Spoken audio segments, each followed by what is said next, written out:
Hi guys, welcome back to a brand new market review from myself, Keenan at FX Cultivation. If you're new to the channel, welcome. In this video, we'll be taking a look at various currency pairs. We'll be looking at their fundamental and technical side. We'll be formulating trading plans for the coming week, and we will be looking at previous trades we took from the previous weeks and a bit of market recap. So if that sounds like something you'd be interested in watching, please feel free to stick around. If you do enjoy the video, please drop us a like, and if you'd like to see more videos from us, please do consider subscribing. So without further ado, let's get into our first chart.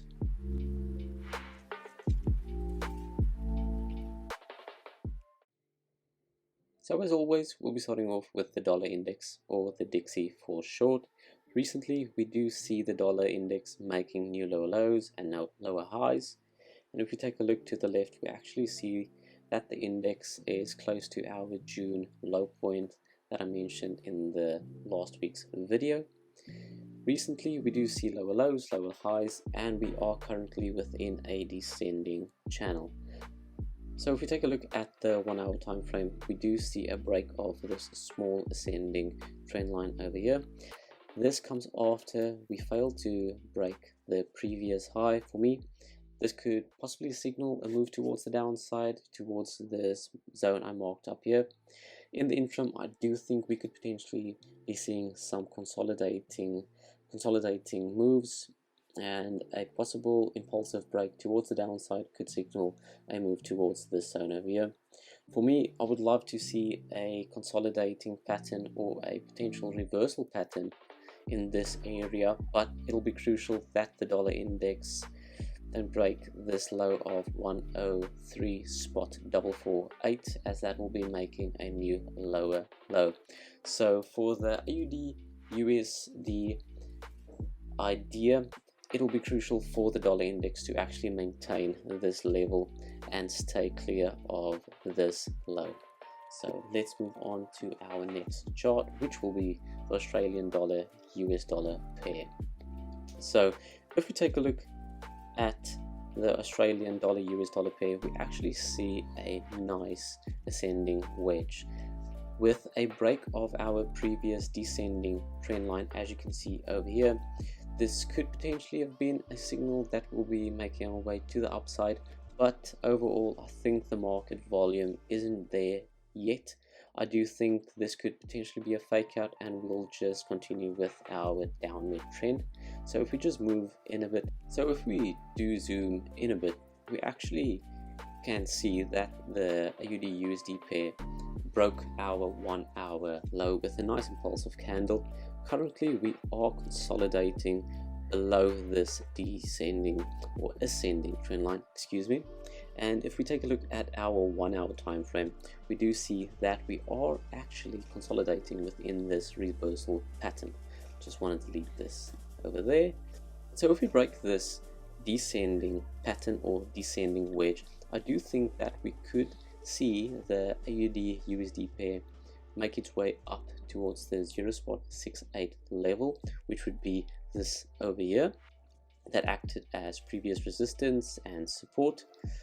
This could potentially be a turning point for this pair, after which we'll see the pair most likely move towards the 0.655 area.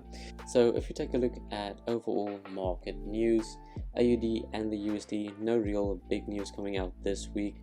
We could potentially be seeing some big moves next week and the week after that, but for me, I do think that we could potentially be seeing some short-term bullish momentum within this pair before we actually make our way down and continue with the overall trend.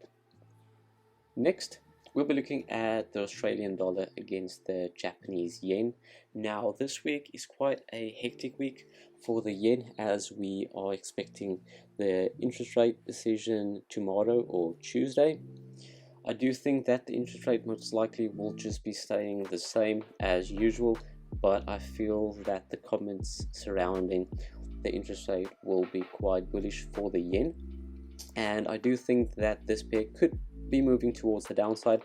In fact, if we take a look at overall market direction, it is towards the upside, but overall from, I would say, June, we do see a bit of consolidation or a bit of high time frame consolidation, and I think we could potentially be seeing some near-term bearish movement for this currency pair to around the 88 level before we see the pair moving towards the upside again.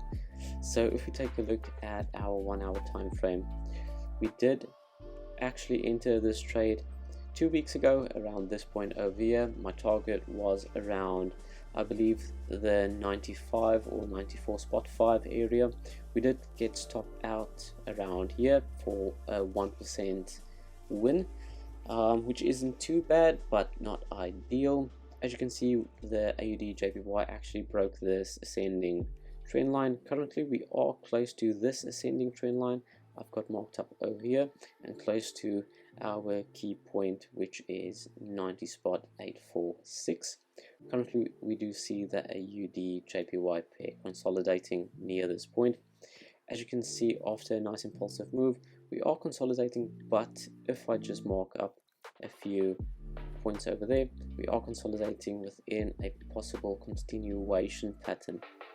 If I just connect the lows, so a break below this could potentially mean a move towards this ascending trend line over there, and I feel with the news coming out tomorrow and the JPY being a safe haven asset, could potentially be seeing this pair impulsively move towards this ascending trend line before making its way up again.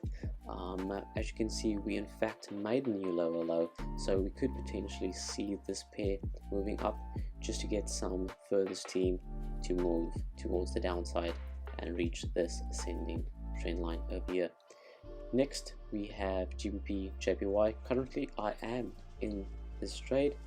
I took it at the break of this small consolidation phase just below this ascending trend line over here. If we take a look at our 4 hour time frame, we do in fact see that we broke this low. Currently we are actually seeing some signs that the pound is gaining some momentum, and I do think that this pair could maybe move a little bit further. If we just take a look at our recent price action, we could potentially see this pair reaching this ascending trend line. I am aiming for this line over here. Although we made a new higher high or a higher time frame higher high, I do think that this area has a high probability of being reached. As mentioned with AUD JPY and GBP JPY, the yen has a big news day tomorrow, a big economic news day tomorrow, and I do think some extra volume could see the yen moving towards the downside, or the GBP yen moving towards the downside. Next we have a little trade recap. So if you guys remember, last week I did post a trade idea on TradingView for a possible Euro JPY long, but as luck would have it, I got blocked on TradingView because I tried to promote my YouTube channel, which is pretty cool. But yeah, I definitely will be learning out of my mistakes over there. I can't be posting links like this, but let's just get to the trade recap. So as you can see over there, we got a nice break of this turning point, and currently we were looking at a possible long after a break of this pattern over there. As you can see, I posted this idea the 13th of December, and if we just take a look at what the market did after this, we did in fact see a nice move towards the upside. We did see a break of that pattern, and almost a support was formed at the break of this pattern and above, close to the descending trend line. We did reach our take profit for a 2.75 risk reward ratio, or 1.52% gain, which isn't bad at all. So that'll be that for the little trade recap video. or trade recap. I will definitely be doing another video this week. I believe this will be the last video I'll be doing for the last market review video I'll be doing for the year, as it's Christmas just around the corner within a few days. So I do hope you guys enjoy your festive season. Let's see what the market brings us in the coming year, and stay tuned for the upcoming video this week. See you guys in the fundamental part of this video. Cheers. So let's take a look at the fundamental side of this video. We'll be taking a look at this week's fundamentals and just chat about what happened last week in regards to the rate decision and the inflation for various currency pairs. So starting off this week, tomorrow is quite an important day for the yen. In the early hours, we'll be getting a decision for the interest rate. I do expect, as I mentioned, the yen's interest rate to be staying the same, but I do feel that the comments surrounding the policy statement would be quite bullish. Overall, the yen has been facing some nice inflation, which is bad for the consumers within the economy, but it could be motivating the monetary policy decision makers to actually soften their outlook for the yen's interest rate, and potentially be seeing the zero interest rate and not negative interest rates. Overall, if the interest rates of an economy rise, we do see money going out of equities such as stocks and placing the money just in a simple interest account from a bank. I mean, if you just take a look at risk, would you rather risk your money in the stock market where it could potentially lose 10-15% in a bearish market? They are expecting the recession to be coming this coming year. Or would you rather just take your money out of stocks and equities and placing them in a 4 to 5 to 6% interest rate account at a bank? So usually higher interest rates means less money within the equity markets. So if we do take a look at the American economy for the last year or so, we do see that the market actually have been going towards the downside. Taking a look at comparing this to the interest rate, we actually have a inverse effect. Interest rates have been going up and up and up, and the markets have been going down. People are less likely to put money into a market account because of the fact that the markets are going down and the interest rates are going up. I mean, I don't know what the interest rates were at the start of the year, but it only has been going up, and it's highly likely that it will go up for a couple of times before we actually see the market calming down, maintaining and decreasing the rates.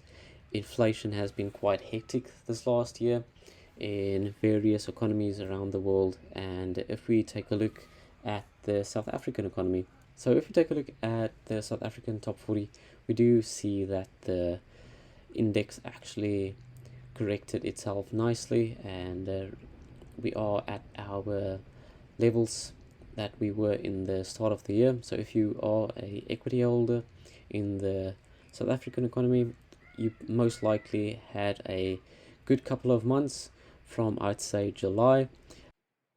So yes, that'll be that for this video, guys. I really do hope you enjoyed this video.